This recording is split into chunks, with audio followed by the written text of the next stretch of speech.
Hey guys, today's lesson for language arts is the beginning of Module 9. Now you do not have these books unfortunately because our last My Book ended with Module 8. So I've given several opportunities or several options for you to click on the My Book. Right here, if you click in the Monday ELA folder, okay, click on My Book 9. It should take you into the Ed HMH site. That's HMH Houghton Mifflin. Okay, and this first page is the first page of Module 9. Okay, it's called Home Sweet Habitat. There it is right here. Okay, so you are in the right spot. For those of you that can't get to it, I'm going to play this quick Get Curious video so that you can kind of catch a glimpse of how do living things in a habitat depend on each other.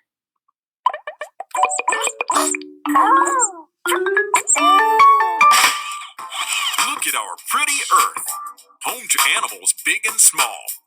Let's check out some of the coolest and hottest animal habitats on Earth.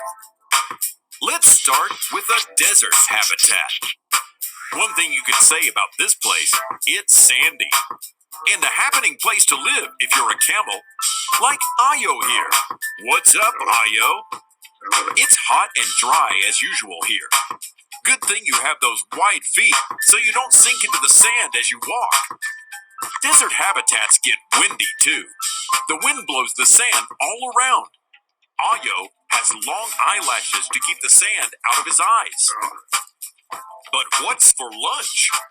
Deserts don't get much rain, so the plants are dry and prickly. Ayo's lips are so thick, he barely feels the thorns and twigs that he chews. And chews, and chews. Let's go cool off at an ocean habitat. This is where dolphins like Jesse and James live. Hey guys, how's the water? Salty, just the way they like it. Dolphins can stay underwater a long time, but sooner or later they'll come up for air. They need to breathe oxygen just like you do. The ocean ecosystem is made up of all the animals and plants that live in the same area. Lunch is pretty simple here. Dolphins eat lots of little fish without even chewing. They just swallow them whole. Ayo would be amazed.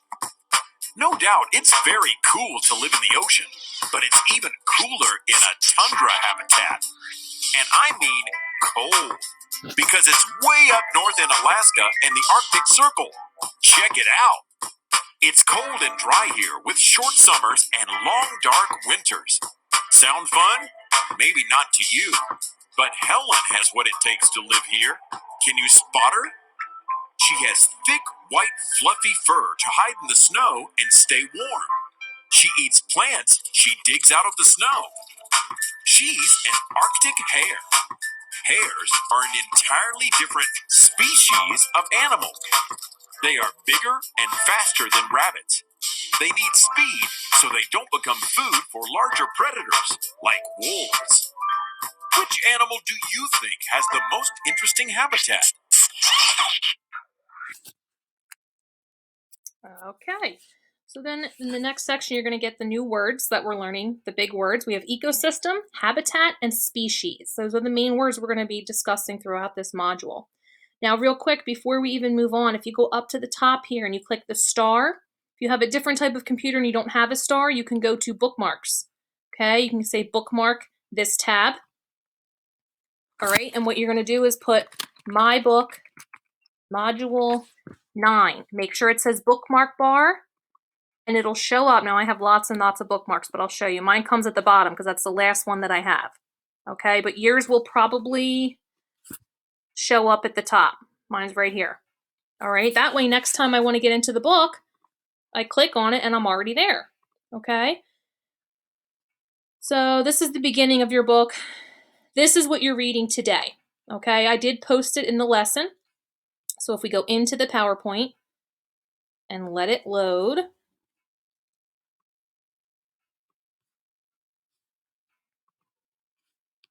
oh, that was from Friday.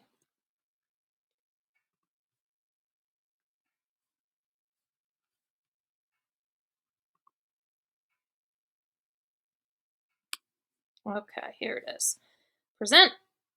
All right, similar, everything we've been doing with anything in red, put it in your notebook or a new document. Email me if you have trouble. These are the big things for the first week, okay? The best habitat for me is today. You'll also be listening to Nature's Patchwork Quilt. This is the book that I would read to you on the first day as the read aloud. And this will be your book, your story for the week, okay? This is the web, reading, viewing, and interacting with text to build a deep knowledge about how things in a habitat depend on each other. So animal habitats start in the center. Their basic needs are food and shelter, okay? Plant species, animal species, different types of food. It depends what kind of animal they are. Their land ecosystem, which is what land they're living on, okay? Or the water ecosystem. That depends which ones live in the water, or some of these animals, when they get their food and water, where do they get it from, okay? Here are your words. Ecosystem is all the animals and plants that live in the same area. Habitat is a place where plants and animals live and grow. And a species is a group of animals or plants that are alike. If you see this group of monkeys here. All right, we're working with contractions. We did talk about these this year. We take two words and chop them up, and that apostrophe takes away the letter that's missing. So do not becomes don't. Does not becomes doesn't. Was not, wasn't. Is not, isn't, and cannot, can't. If you notice, anything that has a not has an N apostrophe T. All the time. Anytime it's N apostrophe T, it means it was two words and the second word was not. Okay? Lunch is not ready yet. What does is not become as a contraction? Isn't. Carmen does not have practice today. What does not become? Okay, you're going to read through each of these. This one you're going to write down. Your words are up here. These are the whole words, and here's your contraction. Okay? Kiki does not have her doll. You're going to write me what the contraction is for does not. Number your page 1 through 10 in your copybook, okay? Or type your document. All right? Now, listening carefully to this story, you're going to write two examples of figurative language. That's something it doesn't mean exactly what they say, okay? Some of the things that we've talked about, if we look here, they're words that don't mean exactly. Stars danced in the sky. Now, stars don't actually dance, but you can picture them up there twinkling, right? It's like they're dancing. Okay, that's called personification. That one's not down here, but it's giving something that's not a person's action. Okay, people are the ones that dance. Stars don't dance, but when we put it this way, it becomes figurative language. Literal language is exactly what it says. The sky was full of stars. So when someone's talking or you hear yourself say, I literally told you 4 times to put your shoes on, that means they're serious and it really did take 4 times, okay? If they said, I told you at least 1,000 times, that's figurative language. They're exaggerating a little bit, okay? Kind of like a hyperbole. All right, so here's our story, Nature's Patchwork Quilt. We click on it. It will load. We have someone reading it to you, okay? Nature's Patchwork Quilt. All right, I will let you guys watch that one. That one you don't need me to play because it goes to YouTube, not to our own book. Let me go back into the PowerPoint here. Here are your new high frequency words. Okay, a couple compound words here. Everyone, everything, himself, maybe, nothing, outside, some, someone, sometimes, without. Okay, there's quite a few contractions, and I find that every single one except for one is more than one syllable. So if you were going to clap it out, how many syllables do each of these words have? Okay, this is blending. Okay, we have the prefix pre. That's easy to remember. We talked about a preview of a movie. The preview is before you view it. So right now I am going to pre-teach your lesson. 2 words, pre-teach, put it together, pre-teach. Okay, this one is sound by sound. P, R, E, T, E, Ch. E and A together make one sound, that's why they're on one card. C and H together make one sound, that's why they're on one card. All right, so here's a couple more words with the prefix in front. Here's some practice with it. Long vowel in the first syllable. So this one would be pan plus cake is pancake. The first syllable in pancake, we clap it out, we say pancake. cake. Pan is the first word. Pan is not a long vowel.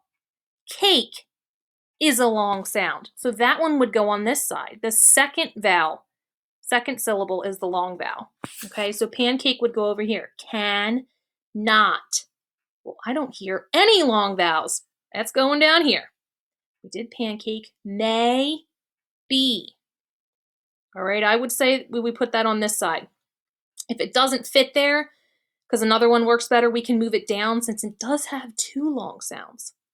Baseball, playground, someone, myself, classroom, sunshine, outside, upon, nothing, and then your review words, small, draw, soft, yawn. Okay? If you notice up here, it says write each basic spelling word. That's these words here. You don't have to do the review words because they're not going to fit this pattern. Okay? They go back from last week. So you're just going to make 3 columns in your notebook or on your blank document, and you're going to just put, when you type it or write it, just put first syllable, second syllable, other. I'll know what it means, okay? Because I know what this page is. All right, and if we go to the next one, here is the story. All right, just the quick one, the best habitat for me. Ideas and support. Okay, when authors write to persuade, they want readers to do or believe something. They have an opinion, and then they give you reasons why and an example. Okay, we've done opinion writing where you said that you think you should be able to blank, or we think we should be able to eat this for dinner. Here's the reasons why. And then you'd say, for example, because that's really proving your point. All right. If you haven't saved the book yet, you can go up to here. It's going to say it's harmful. I promise I'm not giving your computer a virus. It'll open up here into its own page. You can save this to your desktop. Click File, go to Save. Now mine's already saved as my module book, my book, desktop, because that's right where I can find it. Okay? And then when I close this, your desktop is what everything is back here. All right? And here's my module 9, my book. All right, so everything's in here. Whoop, got zoom again. Those of you that missed it, that's what we did on Friday. I'll do another one though soon. Okay, here's the story, The Best Habitat for Me. If you are not able to get the book, it is pasted here for you. Okay, it is zoomed in. Your question for today, right here, if you say, in your copybook, write the author's opinion of The Best Habitat for Me, and then give 3 supporting details from the story, okay? The author's opinion is blank. How does she support that? So if you say the author's opinion is summer is the best season, okay? That's not what this is about. I'm just giving an example. She should have 3 reasons why summer is the best season, all right? So that's what you're going to look for. Not about summer, but about the habitat, all right? Usually when something is using your feeling, okay, the best habitat for me might not be the best for everybody else. That's what makes it an opinion, all right? So you want to prove it. You're going to tell me the 3 supporting details. And that's the end of it. And then in your question today, based on what you just did, your discussion question is about that. And I posted it back in here in case you couldn't see it. What is the author's opinion of the story? If you couldn't read it, here it is here. And this is how I want you to write it. The author's opinion is blank. The author's opinion is that blank. All right, use the story. Complete sentence, capitals and periods. You guys have really been doing well with that. I'm so impressed with your technology usage. You're really catching on here. You might be ready for 3rd grade sooner than I thought. I guess you're really going to be leaving me now.